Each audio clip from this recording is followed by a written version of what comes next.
पहुंचने के लिए अब भी यहां पर लोग खासी जद्दोजहद कर रहे हैं। हालांकि रेलवे की ओर से जो इंतजाम किए गए हैं, यहां पर स्पेशल ट्रेनें चलाई जा रही हैं और होल्डिंग एरियाज जो बनाए गए हैं, यहां पर लोगों को रोकने का प्रयास लगातार किया जा रहा है। यूपी के कई बड़े शहरों में यह व्यवस्था अमल में लाई जा रही है। देखिए इससे जुड़ी ये रिपोर्ट।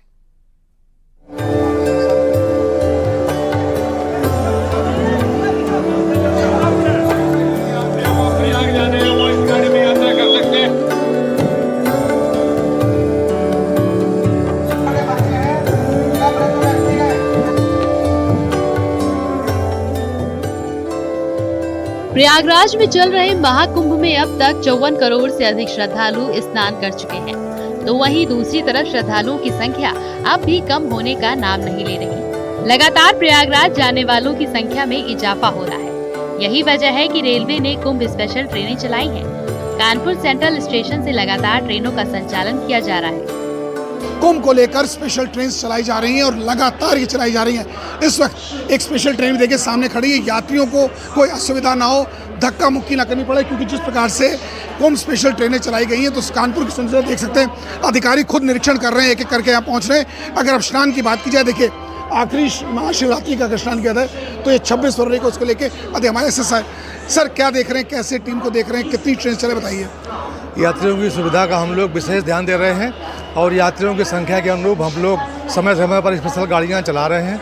कल हम लोगों ने लगभग 32 स्पेशल ट्रेन चलाई है, जिसमें 26 हमने प्रयागराज भेजी है कानपुर से।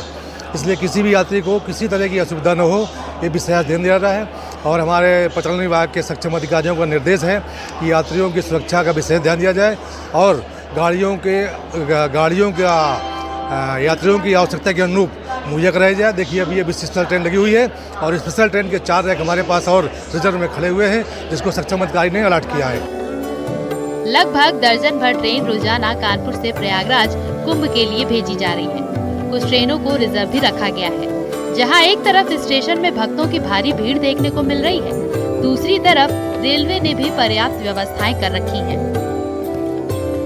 बैग स्कैनिंग है, यहाँ पर बाकायदा सुरक्षा बल तैनात हैं। जो लोग प्रवेश कर रहे हैं उनका टिकट चेक होता है और इसके साथ ही इसी जगह से बैग स्कैनिंग के साथ प्रवेश दिया जा रहा है। जब ट्रेनें स्टेशन पर पहुंचती हैं तो GRPF और RPF के जवान वहां तैनात रहते हैं और रेल यात्रियों को बाकायदा सुगमता से उतारते भी हैं और गंतव्य को जाने वाले लोगों को ट्रेन में चढ़ाते हैं। इसके साथ ही 250 CCTV कैमरे से पूरे अयोध्या धाम रेलवे स्टेशन की सिक्योरिटी की जा रही है। तो यात्रियों की सुविधा के लिए ओपन एरिया में भी होल्डिंग एरिया बनाया गया है और इसके साथ ही जो कैंपस है उसमें भी होल्डिंग एरिया बनाया गया, ताकि श्रद्धालुओं को आराम करने की भी मौका मिले और इसके साथ उनकी मूलभूत सुविधाओं का भी ध्यान रखा जा रहा है। रामनगरी अयोध्या में रामलला की प्राण प्रतिष्ठा के बाद से ही भक्तों का सैलाब उमड़ रहा है और महाकुंभ ने इसमें 4 चांद लगा दिए हैं। हर दिन लाखों की संख्या में श्रद्धालु अयोध्या पहुंच रहे हैं। ट्रेन के माध्यम से अयोध्या पहुंचने वाले श्रद्धालुओं के लिए अयोध्या धाम रेलवे स्टेशन पर खास ध्यान दिया गया है। अयोध्या धाम रेलवे स्टेशन पर यात्रियों की सुविधा के लिए अब उसमें तमाम और व्यवस्थाएं जोड़ दी गई हैं।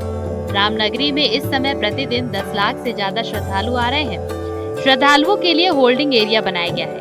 अतिरिक्त पूछताछ काउंटर खोले गए हैं और सुरक्षा बलों की ओर से खास एहतियात बरता जा रहा है। सघन तलाशी के बाद ही श्रद्धालुओं को स्टेशन में प्रवेश दिया जा रहा है। सुरक्षा हर जगह हम लोगों को अच्छा दिखा देगा, हर जगह ऐसा नहीं हम लोगों को अकेला है तो भी सिक्योर है। कितना भी आप रात आओ, लेडीज आओ, बहुत सिक्योर सिस्टम है। ट्रेन की जो जानकारी है वो प्रॉपर दी जा रही है? दे रहे। यहाँ पर क्लीनिंग वगैरह कैसी है? बहुत साफ सुथरा है। टिकट काउंटर्स देखिए, इतने सारे लाखों लोग आ रहे, मगर हम लोगों को कहीं पे भी ऐसा नहीं दिखा कि गंदगी है या कुछ डिसीजेस आता, वैसा कुछ भी नहीं है।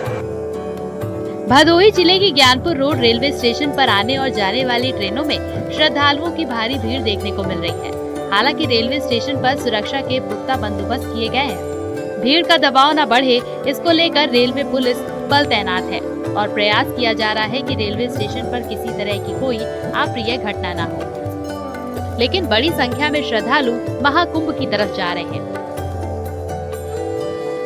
मेरे पीछे देख सकते हैं कि यह एक मेला स्पेशल ट्रेन है जो प्रयागराज की तरफ से वापस लौट रही है। हम इस समय ज्ञानपुर रोड रेलवे स्टेशन पर हैं और ट्रेन में भारी भीड़ है।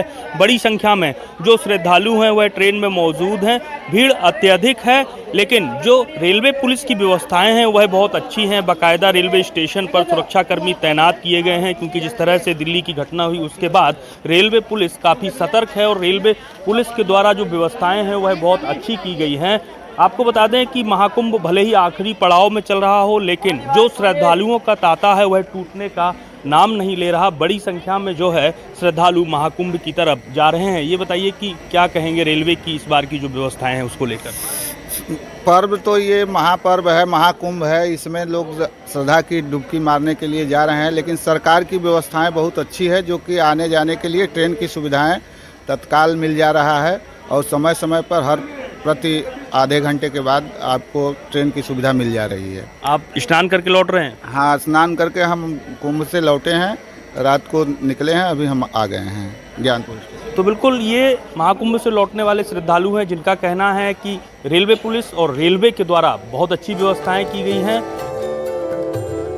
बिहार और अन्य राज्यों से एंट्री वाले चंदौली जिले के PDDU स्टेशन पर भी महाकुंभ यात्रियों की भारी भीड़ उमड़ रही है।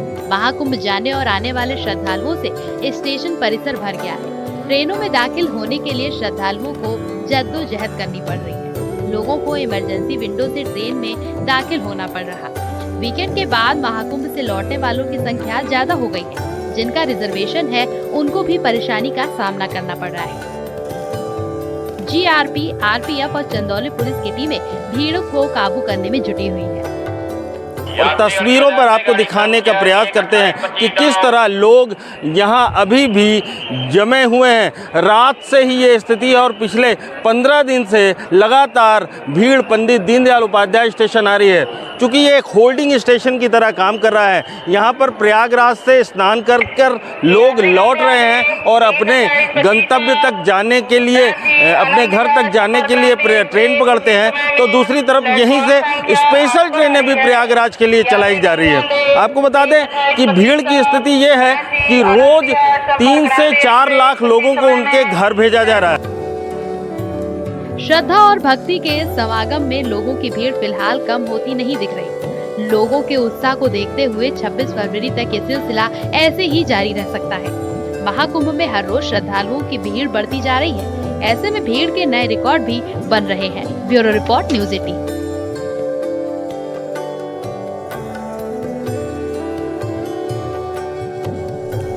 महाकुंभ की कई कहानियों के बीच में बिहार के बक्सर की एक कहानी चर्चा का विषय बनी हुई है। ये कहानी उन दोस्तों की है जिन्होंने महाकुंभ तक पहुंचने के लिए 600 किलोमीटर का सफर मोटरबोट से तय किया है।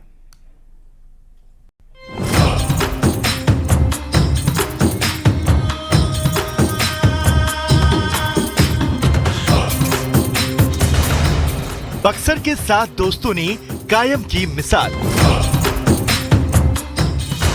600 किलोमीटर की नाव से यात्रा, महाकुंभ तक पहुंचने के लिए मोटर बोट का सहारा।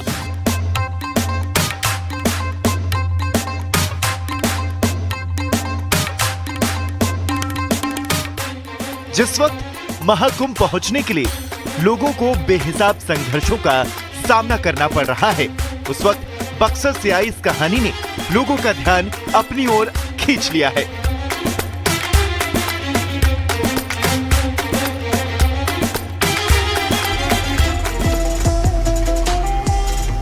ये कहानी उन दोस्तों की है जिन्होंने सड़क के महाजाम और रेलवे की बेहिसाब भीड़ का सामना किए बगैर न सिर्फ संगम में स्नान किया, बल्कि अपने सफर से हर किसी को चौंका दिया।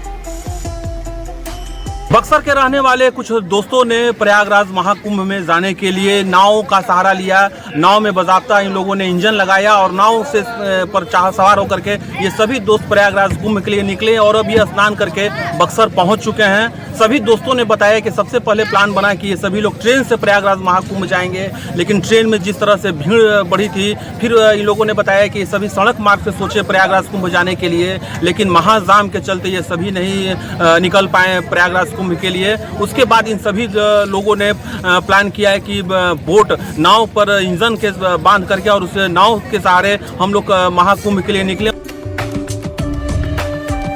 दरअसल बक्सर के कमहरिया गांव के रहने वाले ये लोग दूसरे श्रद्धालुओं की तरह ट्रेन या सड़क के रास्ते प्रयाग तक पहुंचना चाहते थे, लेकिन न तो ट्रेन में जगह थी और न ही सड़क के जरिए आसानी से महाकुंभ तक पहुंचा जा सकता था। लेकिन महाकुंभ पहुंचने का संकल्प इन लोगों ने ले रखा था, इसलिए तय किया गया कि नदी के रास्ते ये महाकुंभ तक का सफर तय करेंगे। आप लोग यहाँ पर देख लीजिए, हम चौथा पार कर रहे हैं। करीब 600 किलोमीटर के आने और जाने के सफर को तय करने के लिए सबसे पहले एक नाव का इंतजाम किया गया। उसके बाद नाव में मोटर फिट की गई, खाने पीने का सामान नाव पर लोड किया गया और फिर ये निकल पड़े महाकुंभ की ओर। सबसे प्रयागराज जा रहे हैं नहाने। इन सभी सातों दोस्तों ने 11 फरवरी को सुबह 10 बजे कमहरिया गांव से अपने सफर की शुरुआत की थी। इस दौरान गंगा नदी की लहरों पर सवार होकर इन लोगों ने जमनिया, गाजीपुर, वाराणसी होते हुए प्रयाग तक का रास्ता तय किया। 13 फरवरी को रात 1 बजे इन लोगों ने संगम में डुबकी लगाई और 16 फरवरी की रात 10 बजे ये लोग सकुशल अपने गांव पहुंच गए। हालांकि इस दौरान नदी में बदलती धारा की वजह से इन्हें रूट तय करने में दिक्कतें जरूर आई, लेकिन कहा जाता है कि मजबूत इच्छा शक्ति से किसी भी काम को आसान किया जा सकता है और शायद यही वजह है कि महाकुंभ की यात्राओं में इन 7 दोस्तों की ये यात्रा एक सुनहरा इतिहास बन गई है।